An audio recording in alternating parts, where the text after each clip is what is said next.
और उत्तर प्रदेश सरकार ने भ्रष्टाचार पर जीरो टॉलरेंस नीति के तहत बड़ा फैसला लिया है। मानव संपदा पोर्टल पर चल अचल संपत्ति का ब्यौरा अपलोड नहीं करने वाले 68,000 से ज्यादा राज्य कर्मियों का वेतन रोक दिया गया है। शासन ने साफ कर दिया है कि जब तक संपत्ति का ब्यौरा ऑनलाइन दर्ज नहीं होगा तब तक सैलरी जारी नहीं होगी। मुख्य सचिव की तरफ से पहले ही सभी विभागों को निर्देश जारी कर दिए गए थे कि 31 जनवरी तक सभी अधिकारी और कर्मचारी मानव संपदा पोर्टल पर अपनी संपत्ति की डिटेल अपलोड करें। इसके बावजूद बड़ी संख्या में कर्मचारियों ने निर्देशों का पालन नहीं किया। अब शासन ने इसे गंभीर लापरवाही मानते हुए वेतन पर रोक लगा दी है। तो देखिए, भ्रष्टाचार पर जीरो टॉलरेंस की नीति है सरकार की और इसी के चलते सरकार ने संपदा पोर्टल पर प्रॉपर्टी डिटेल नहीं डालने पर एक्शन लिया है और डेडलाइन मिस करने वाले कर्मचारियों की सैलरी को रोक दिया गया है। और शुभम हमारे संवाददाता ज्यादा जानकारी के साथ जुड़ गए हैं। शुभम, उत्तर प्रदेश सरकार भ्रष्टाचार पर किस तरह से रोक लगाने के लिए जीरो टॉलरेंस की नीति को अपनाती हुई दिखाई दे रही है। अब उसी बीच एक बड़ा फैसला यहां पर लिया गया है। मानव संपदा पोर्टल पर बताया जा रहा है कि चल अचल संपत्ति का ब्यौरा जिन कर्मचारियों ने अपलोड नहीं किया उनके वेतन को रोक दिया गया है। क्या जानकारी है आपके पास?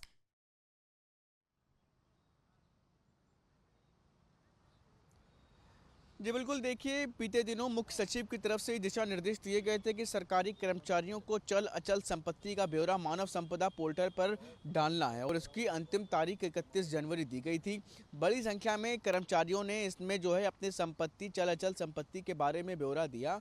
तो वहीं करीब 60,000 से अधिक ऐसे कर्मचारी हैं जिन्होंने अपना इससे संबंधित जानकारी मानव संपदा पोर्टल पर जारी नहीं की और इसे लेकर के आप समझ सकते हैं कि मुख्य सचिव की तरफ से दिशा निर्देश दिए गए थे, मुख्य सचिव एसपी गोयल की तरफ से, कि जो भी कर्मचारी हैं वो अपनी इससे संबंधित जो जानकारी है वो सरकार को दें, जिससे कि ये तय हो सके कि आखिर उत्तर प्रदेश में जिस तरीके से लगातार जीरो टॉलरेंस की नीति के तहत भ्रष्टाचार पर लगातार जिस तरीके से लोगों को, कर्मचारियों को काम करने के लिए कहा गया वो कितना हो पा रहा है। लिहाजा करीब 60,000 से अधिक कर्मचारियों ने इससे संबंधित अपनी डेटा नहीं दिया। फिलहाल अब उन सभी के ऊपर कार्रवाई की गई है और उनकी तनख्वाह रोक ली गई है।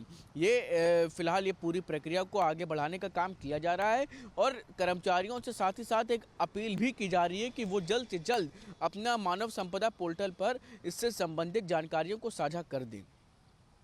शुभम, लेकिन क्या वजह रही कि कर्मचारियों ने अपनी चल अचल संपत्ति का ब्यौरा पोर्टल पर अपलोड नहीं किया?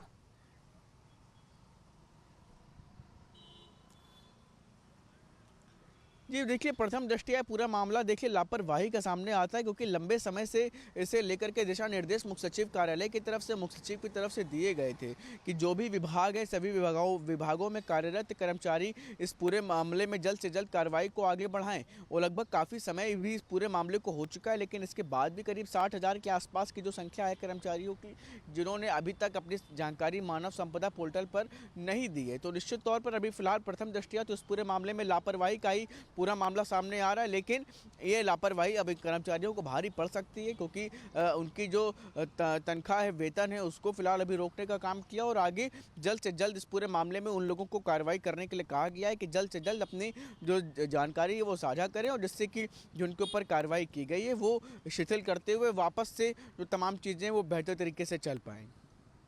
क्या डेडलाइन को आगे और बढ़ाया जाएगा शुभम?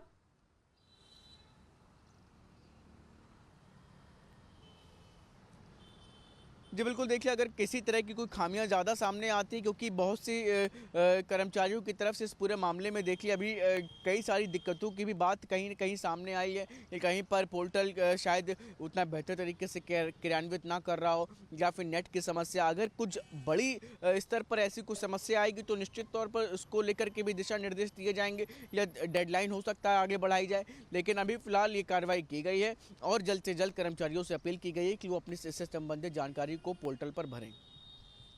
और शुभम, कर्मचारियों के जिस तरह से वेतन को रोक दिया गया है और जो कर्मचारियों की बात भी सामने आ रही है कि कोई दिक्कत हो सकती है या उनकी तरफ से भी वजह स्पष्ट की जाएगी, लेकिन वेतन रोकना कर्मचारियों के मन में आक्रोश और गुस्सा भी पैदा कर सकता है, उनको दिक्कतों का सामना भी इससे हो सकता है। तो सरकार की तरफ से अभी फिलहाल वेतन रोका गया है और अगर आने वाले समय में भी जानकारी साझा नहीं की गई तो फिर किस तरह से कदम उठाए जाएंगे, और अगर कर्मचारियों की बात की जाए तो वो इस पर कैसा रिस्पॉन्ड कर रहे हैं?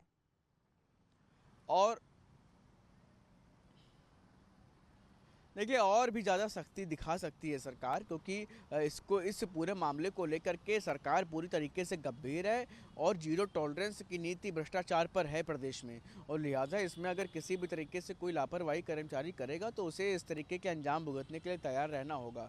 कर्मचारियों की बात करें तो देखिए एक तरफ जहां बड़ी संख्या में कर्मचारियों ने अपनी जानकारी साझा भी की है, और अगर अब इतनी लगभग 60,000 के आसपास जो कर्मचारी अगर वो ऐसा नहीं कर रहे हैं तो आखिर क्या कुछ वजह हैं, ये भी इस पूरे मामले में जांच के दौरान सामने आ सकती है। फिलहाल अभी वेतन रोकने की कार्रवाई को आगे बढ़ाया गया है।